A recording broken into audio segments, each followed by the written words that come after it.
de Foucault a vécu une conversion, comme l'évoquait hier l'abbé Loiseau, c'est qu'il a d'abord été détourné de Dieu.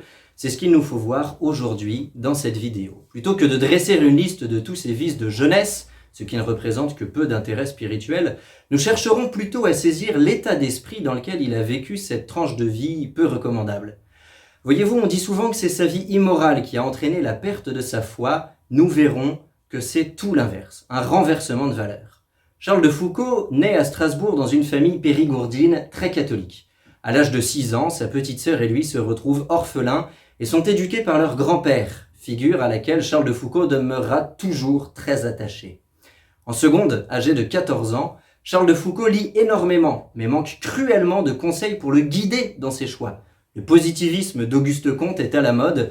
L'intelligence pourtant brillante de Charles ne résiste pas à l'attrait de ce relativisme intégral et il se met petit à petit à douter de Dieu. Il perd la foi progressivement. Au début, il s'écarte, mais ses yeux restent fixés sur la vérité. C'est l'attachement qu'il a pour son grand-père qui le retient encore quelque temps. Mais les auteurs qu'il aime sont très sceptiques. Je demeurais 12 ans, sans rien nier, sans rien croire, désespérant de la vérité et ne croyant même pas en Dieu, aucune preuve ne me paraissant assez évidente.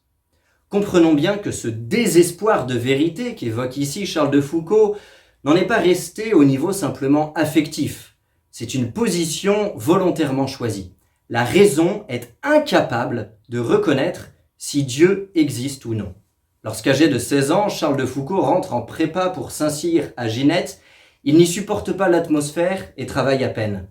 Ce qui n'était qu'intellectuel au début se traduit désormais insidieusement dans sa vie. Ses doutes lui envahissent l'âme au point d'un complet laisser-aller moral. Sa volonté positive de rejeter toute croyance se meut en un égoïsme énorme, un repliement profond sur lui-même, vicieux et paresseux.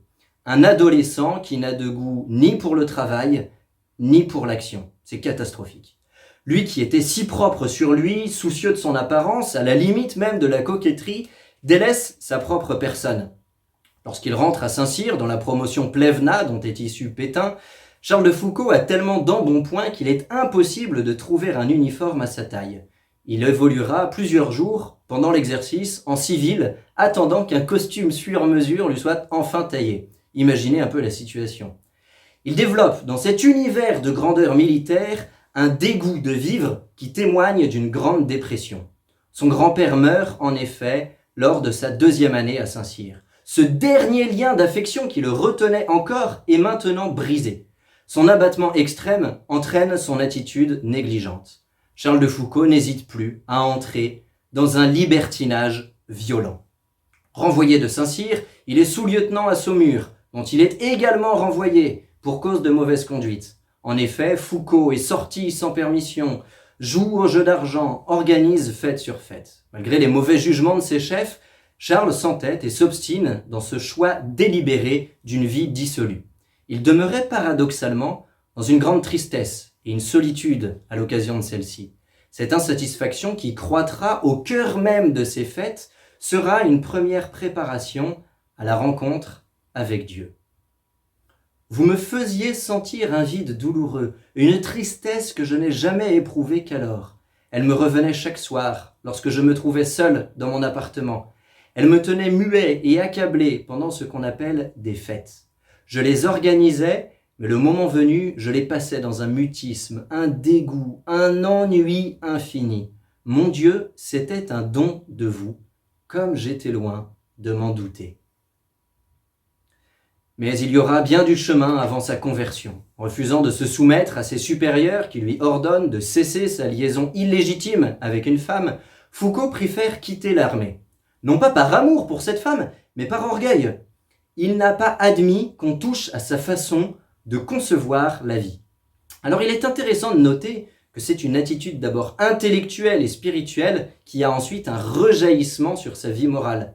Et puis notons également que dans toute cette vie peu avouable, le bon Dieu n'a pas lâché le bienheureux Charles de Foucault. Ayons donc cette certitude que nous non plus, il ne nous lâchera pas. Il ne lâche rien, jamais. Aujourd'hui, nous pourrons donc avoir à cœur de redire notre attachement à Dieu en récitant nos actes de foi et de charité. Bon carême.